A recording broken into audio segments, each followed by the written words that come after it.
hey guys, welcome back to the channel. Next lecture, determinants chapter पर क्या पढ़ेंगे भाई? कोफैक्टर. ठीक है, तो we'll be studying cofactors right now. ठीक, माइनस पढ़ चुके हैं. तो कोफैक्टर्स क्या है? कोफैक्टर्स वो चीजें होती है जो माइनर के साथ कुछ एक एक्सटर्नल चीज जब मल्टीप्लाई हो जाती है तो उसे हम कोफैक्टर बोलते हैं. ठीक है, अब वो क्या मल्टीप्लाई होता है यही हम पढ़ने वाले हैं. माइनर निकालना आप लोग को आता है, कोफैक्टर निकालना सीखते हैं. तो cofactor is actually represented by capital A और कैपिटल सी. ठीक है, ये इनका रिप्रेजेंटेशन होता है. तो अगर मुझे A11 निकालना है या फिर C11 निकालना है, मतलब कोफैक्टर ऑफ एलिमेंट, ये एलिमेंट का अगर मुझे कोफैक्टर निकालना है तो मैं कैसे निकालूंगा ये पढ़ेंगे. It is actually equal to -1 की power i plus j into minor of 1 बस इतना याद रखना है. या फिर अगर मैं एक जनरलाइज टर्मिनोलॉजी बना दूं इसके लिए, यहां पर तो हम लोग 1 लिख लेते हैं क्योंकि हम लोग केस ले रहे हैं specially. This is the most important thing which we have to study. AIJ cofactor होता क्या है? Cofactor is basically equal to -1 की power the sum of the row and the column of that given element into the minor of that element. बस इतनी सी बात याद रखनी है. ठीक, अगर ये पता लग गया तो आप किसी का भी कोफैक्टर निकाल लोगे. ठीक है, तो कोफैक्टर अगर मुझे A11 का निकालना है तो देखो, A11 का अगर मुझे माइनर निकालना है तो आंसर हमें पता होता है कि वो आएगा A22. याद है हमने ये चीज की है कि माइनर ऑफ 2 क्रॉस 2 मैट, यहाँ पर डिटर्मिनेंट कर लो हम लोग क्योंकि डिटर्मिनेंट की बात करते हैं तो यहाँ पर डिटर्मिनेंट बना लो. तो determinant of a 2 cross 2 matrix अगर आपको दिया हुआ है वो निकालना हमें आता है. अगर मुझे A11 का माइनर निकालना है तो minor 11 will be equal to the element in the diagonal of it. ये चीज आती है. अब हम क्या करेंगे, जैसे कि मैंने A11 निकाला, उसका अगर मैं C11 निकालूंगा तो मैं -1 की power 1 + 1 that is the row and the column को ऐड कर दूंगा -1 की पावर में. तो -1 की पावर 1 + 1 इज -1 की पावर 2. -1 की power 2 that is actually equal to 1. तो 1 into M11 will be my answer that is A22. अगर आपको ये चीज समझ नहीं आ रही है, मैथमेटिकल चीज समझ नहीं आ रही, जरा एग्जांपल देखो.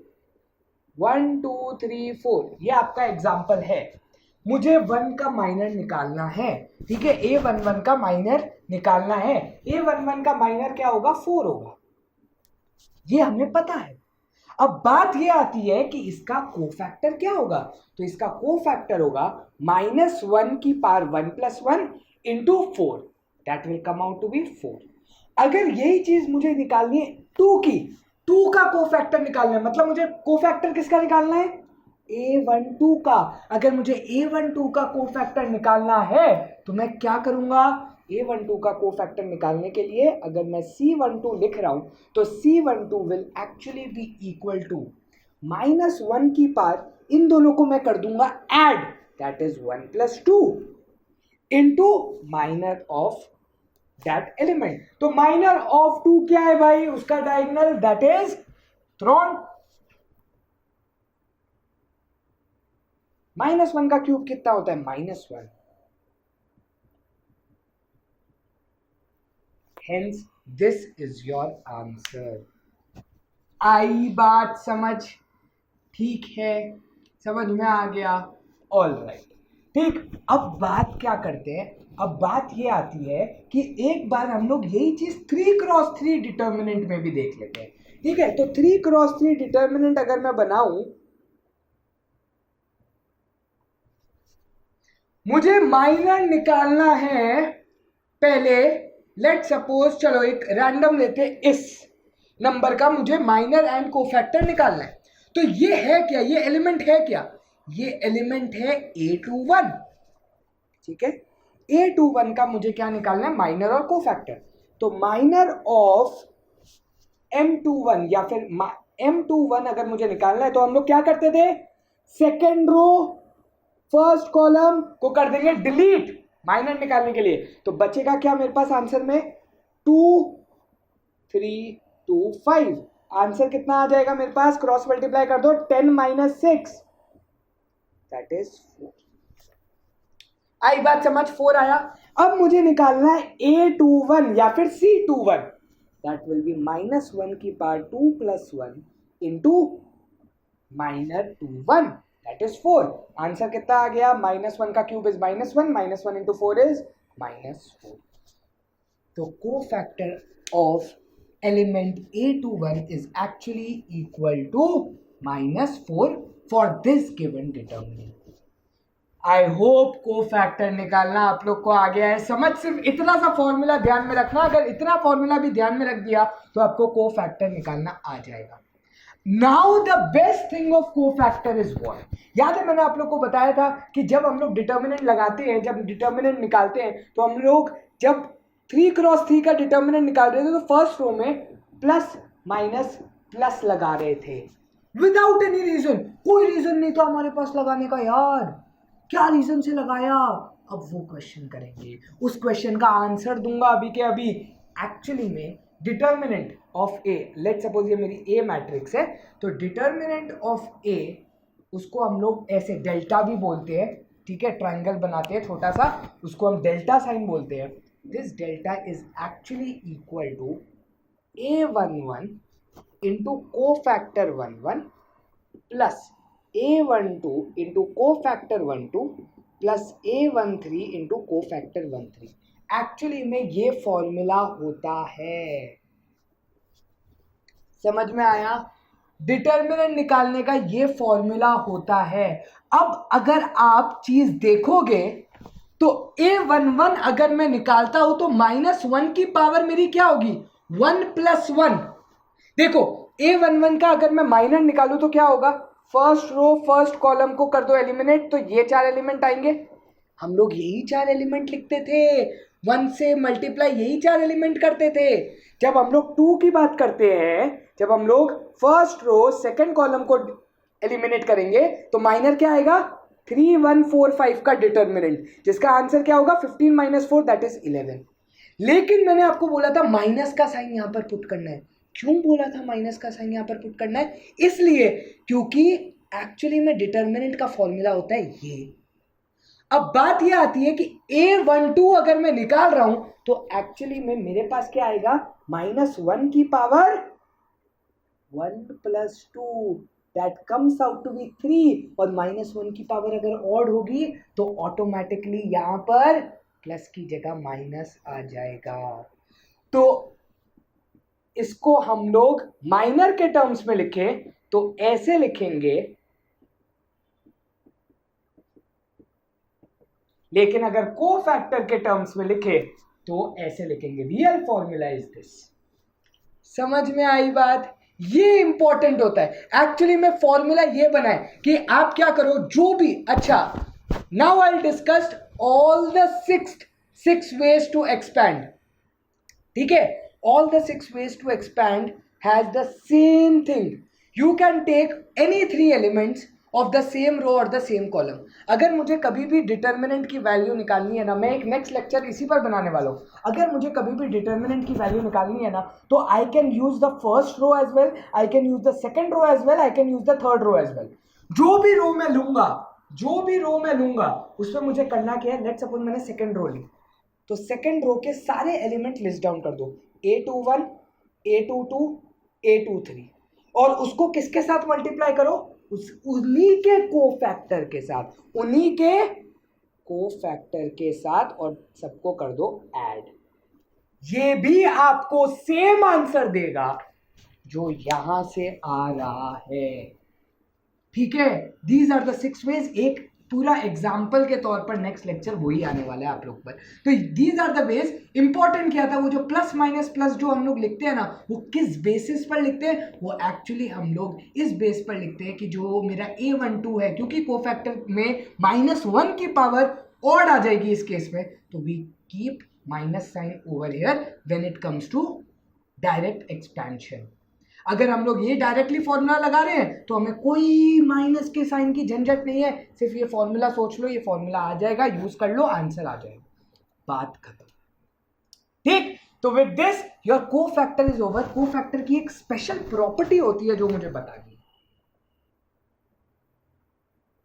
स्पेशल एंड इंपॉर्टेंट प्रॉपर्टी जो मैं आगे आने वाले टाइम में यूज करने वाला हूं। प्रॉपर्टी बहुत ज्यादा इंपॉर्टेंट है। क्या है वो प्रॉपर्टी? वो ये कहता है, अगर आप कोफैक्टर निकाल रहे हो, अच्छा हाँ ठीक है, पहले इसको कंप्लीट करते हैं। अगर आप कोफैक्टर निकाल रहे हो किसी दूसरे रो के, ठीक है, किसी भी दूसरे रो के आप कोफैक्टर निकाल रहे हो और एलिमेंट्स आप ले रहे हो किसी दूसरे रो के, इसका मतलब क्या? मैं ये बोल रहा हूं कि what I am doing is I am taking the elements of A11, A12, A13 and I am taking the cofactors of second row A21, A22, A23, इनको मल्टीप्लाई करके ऐड कर दिया मैंने। अब इससे क्या होगा ये हम लोग बात करेंगे। तो अब क्या होगा, अगर मैं ध्यान से देखूं A21 की वैल्यू इस डिटर्मिनेंट की अगर मैं बात करूं तो वो क्या आएगा? A21 की वैल्यू जरा ध्यान से देखो, पहले तो माइनर निकालना पड़ेगा A21 का। तो A21 का अगर मैं माइनर निकाल रहा हूं तो क्या करूंगा मैं? सेकेंड रो फर्स्ट कॉलम को कर दूंगा डिलीट, ये वाला पार्ट और ये वाला पार्ट कर दूंगा डिलीट। तो मेरे पास बचेगा क्या? 2532। मेरे पास बचेगा क्या? 2325। आंसर कितना आ रहा है यहाँ पर? हमारा आ रहा है 10 - 6 is the minor is coming out to be 4। और अगर मैं कोफैक्टर की बात करूं तो कोफैक्टर मेरा कितना आ रहा है? -1 की पावर 2 + 1 दैट इज 3। तो मैं करूंगा -4। मेरा कोफैक्टर की वैल्यू क्या आ जाएगी? -4। A11 कितना है मेरा? 1 है। तो ये दोनों हो गए मल्टीप्लाई। सिमिलरली A12 तो मेरा 2 है। A22 अगर मैं निकाल रहा हूं तो सेकंड रो सेकंड कॉलम कर दो एलिमिनेट, 1315। तो आपका 1315 बनेगा। आंसर कितना आ जाएगा? 2। A13 अगर मैं लिखता हूं तो वो हो जाएगा 3 और A23 मेरा क्या हो जाएगा? Second row third column eliminate किया, 1212। आंसर कितना आ जाएगा मेरा? 0 इफ यू कैलकुलेट। तो final answer if you will see is coming out to be 0। तो ये एक बहुत स्पेशल प्रॉपर्टी होती है कोफैक्टर्स की। और प्रॉपर्टी क्या कहती है कि अगर आपने एलिमेंट्स कोई एक रो के लिए और कोफैक्टर किसी और रो के लिए या किसी और कॉलम के लिए, अगर आप इस कॉलम के भी कोफैक्टर्स लेते ना और इनके साथ मल्टीप्लाई कर देते, आंसर आपका 0 आएगा। 0 याद रखना है ये चीज, बहुत ही इंपॉर्टेंट प्रॉपर्टी है कि डिटर्मिनेंट आपको कब मिलता है? जब आप एक रो के अगर एलिमेंट्स उठा रहे हो तो उसी रो के अगर आप कोफैक्टर्स के साथ मल्टीप्लाई कर रहे हो तो आपको डिटर्मिनेंट मिलेगा। लेकिन अगर गलती से मिस्टेक हो गई बावरी जी की तरफ से और आपने क्या किया, कोई भी दूसरे कॉलम के एलिमेंट्स ले लिए और कोई दूसरे कॉलम के आपने कोफैक्टर ले लिए या किसी दूसरे रो के आपने कोफैक्टर ले लिए, तो भाई साहब बहुत बड़ी मिस्टेक हो जाएगी। लेकिन एक चीज अच्छी है, आंसर आपका क्या आएगा? 0, आर्यभट्ट का नंबर। ठीक है, तो ये कोफैक्टर की एक स्पेशल प्रॉपर्टी होती है कि अगर आप इंटरचेंज में लिखते हो तो आंसर हमेशा 0 आता है। और ये प्रॉपर्टी मैं आगे आने वाले टाइम में यूज करने वाला हूँ बहुत ही इंपॉर्टेंट वे के अंदर। आई बात समझ? सो with this guys the cofactor thing is completed. ठीक, नेक्स्ट लेक्चर के अंदर मैं आप लोग के पास ये लाने वाला हूं कि और किस तरीके से we can expand a given determinant. उससे पहले अगर आप 2 × 2 का कोफैक्टर चेक कर लो कि क्या उधर भी कोफैक्टर लगता है। हाँ जी, जरा देख लो, A11 into cofactor 11 plus A12 into cofactor 12, क्या ये आंसर मैच कर रहा है? Let's check it out. हमारा ये तो बहुत इजी है, इसको क्रॉस मल्टीप्लाई माइनस इन दोनों का क्रॉस मल्टीप्लिकेशन। जरा मुझे ये बताओ a11 को फैक्टर ऑफ 11 इज बेसिकली -1 की पावर 1 + 1 दैट इज -1 का स्क्वायर, मतलब 1 ही बनेगा इनटू -11, जो कि हमारा आंसर क्या आएगा a22 ही आएगा। तो ये तो एक्चुअली में a22 ही तो लिखा है। एंड a12 का अगर देखें तो -1 की पावर बन जाएगा 3 और -12 इसका diagonal element that is coming out to be 3।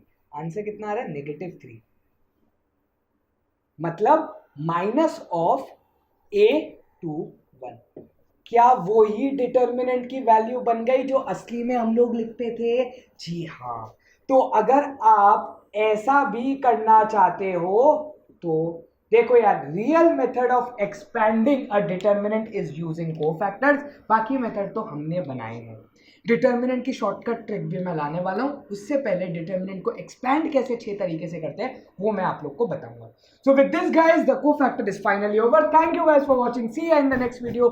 ये वीडियो लंबी हो सकती है क्योंकि कोफैक्टर बहुत ही इंपॉर्टेंट टॉपिक है। Thank you guys for watching, see ya, bye bye, take care, शब्बा खैर, थैंक यू।